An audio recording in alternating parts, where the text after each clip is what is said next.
Yo soy Rick y hoy les presentaré a mi equipo. ¿Saben qué es una procariota? Es un organismo unicelular con diversidad genética y metabólica bastante amplia en comparación con sus contrapartes, las eucariotas.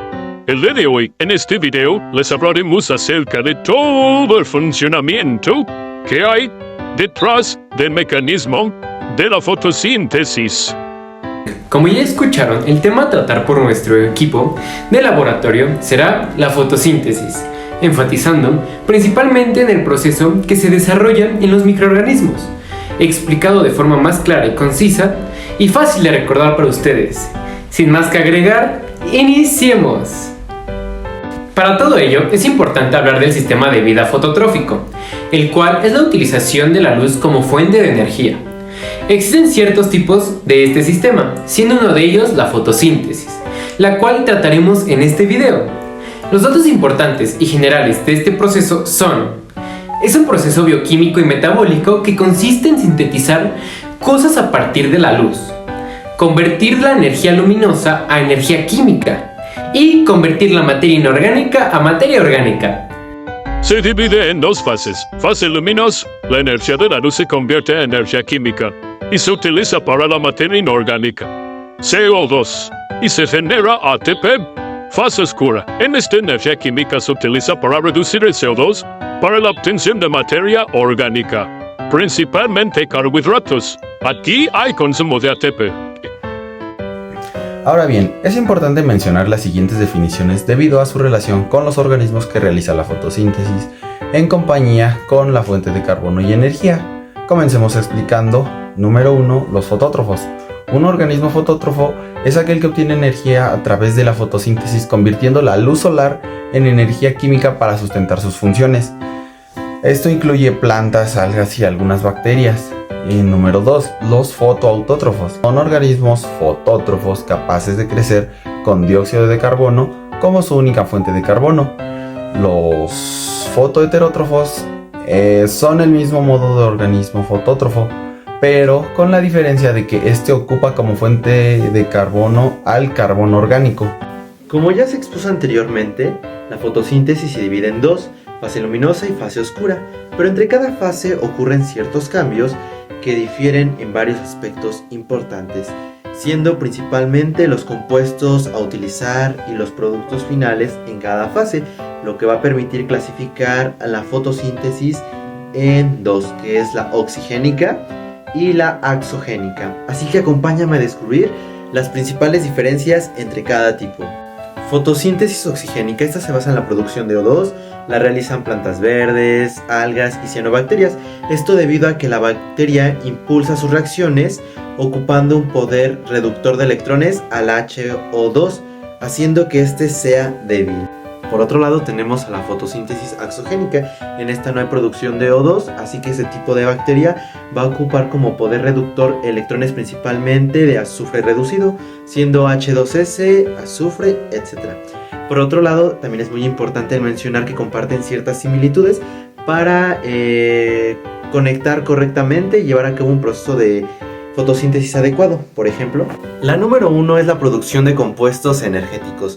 Ambos tipos de fotosíntesis van a generar compuestos energéticos, siendo el ATP y el ADPH, que son muy importantes para la síntesis de carbohidratos y la de otros compuestos orgánicos. El número 2 es participación en las membranas intracelulares. Tanto la fotosíntesis oxigénica como axogénica tienen membranas.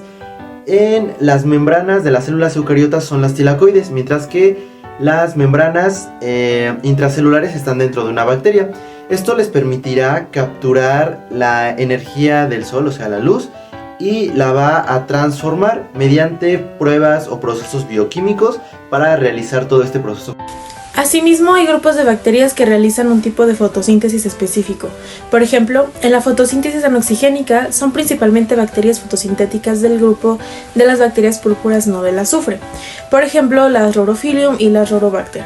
Y bacterias verdes propias del azufre como por ejemplo las Chlorovirium y las Chlorobaculum. Estas bacterias utilizan compuestos diferentes al agua como donantes de electrones y no producen oxígeno molecular como subproducto. En su lugar, utilizan compuestos como el cloruro de hidrógeno, el hidrógeno elemental o compuestos orgánicos reducidos. A continuación, para que quede más claro, les mostraremos esquemas simplificados sobre cómo se llevan a cabo estos procedimientos, empezando con la fotosíntesis oxigénica.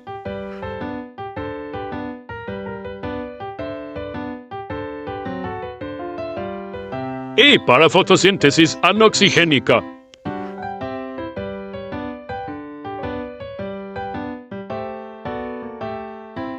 Seguido a esto, hablemos sobre la función de la clorofila y la bacterioclorofila como centro de reacción y pigmentos de antena.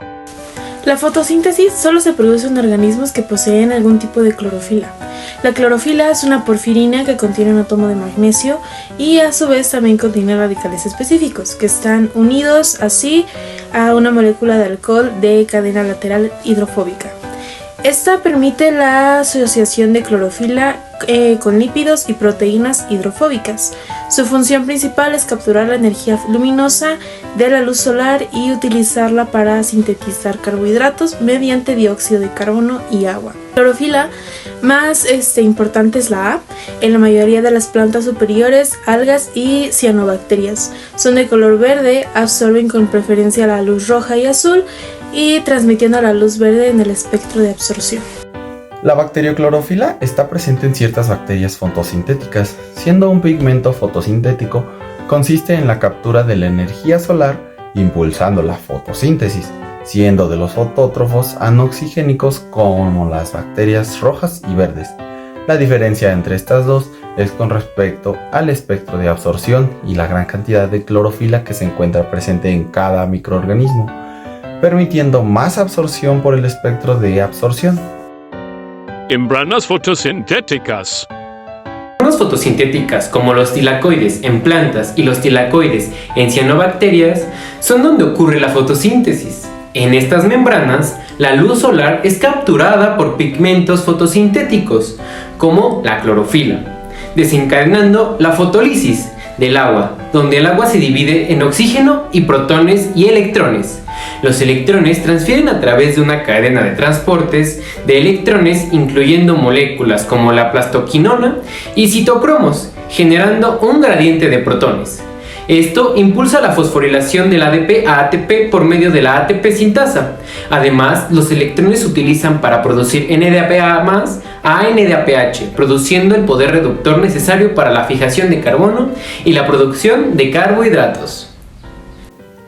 Estas membranas cloroplasto y tilacoides están apilados en una forma de fila. Esta es llamada grama y está cubierta por un líquido llamado estroma. En este se realizan principalmente todos los procesos o etapas de la fotosíntesis. Un ejemplo de ellos es la fijación del carbono. En procariotas como las bacterias rojas y las heliobacterias, la fotosíntesis ocurre en las membranas intracelulares, que son llamadas lamelos o vesículas intracelulares, que son análogas a los tilacoides de la clorofila. Aunque la estructura es diferente a la del cloroplasto, el principio básico de la fotosíntesis es similar en ambos tipos de organismos. Generalidades de pigmentos accesorios, carotenoides y ficobilinas. Finalmente tenemos los pigmentos accesorios. Los pigmentos accesorios son moléculas que complementan a los pigmentos principales en la absorción de la luz durante la fotosíntesis. Los carotenoides son pigmentos orgánicos que proporcionan tonos amarillos, naranjas y rojos en plantas, algas y algunas bacterias fotosintéticas. Por otro lado, las ficobilinas son pigmentos que forman parte de los ficobilisomas, estructuras asociadas a la membrana de tilacoides en ciertas algas rojas y cianobacterias y ayudan en la captura de la luz durante la fotosíntesis. Las ficobilinas también están involucradas en la transferencia de energía a los centros de reacción fotosintéticos y en la protección contra el estrés oxidativo. Interesante, ¿no es así? Los invitamos a recorrer este mundo de la fotosíntesis y de la microbiología. ¡Eso fue fascinante! El equipo 6 agradece su atención, esperando que hayan disfrutado de este video. ¡Hasta la próxima! Dale un vistazo a nuestras referencias de búsqueda.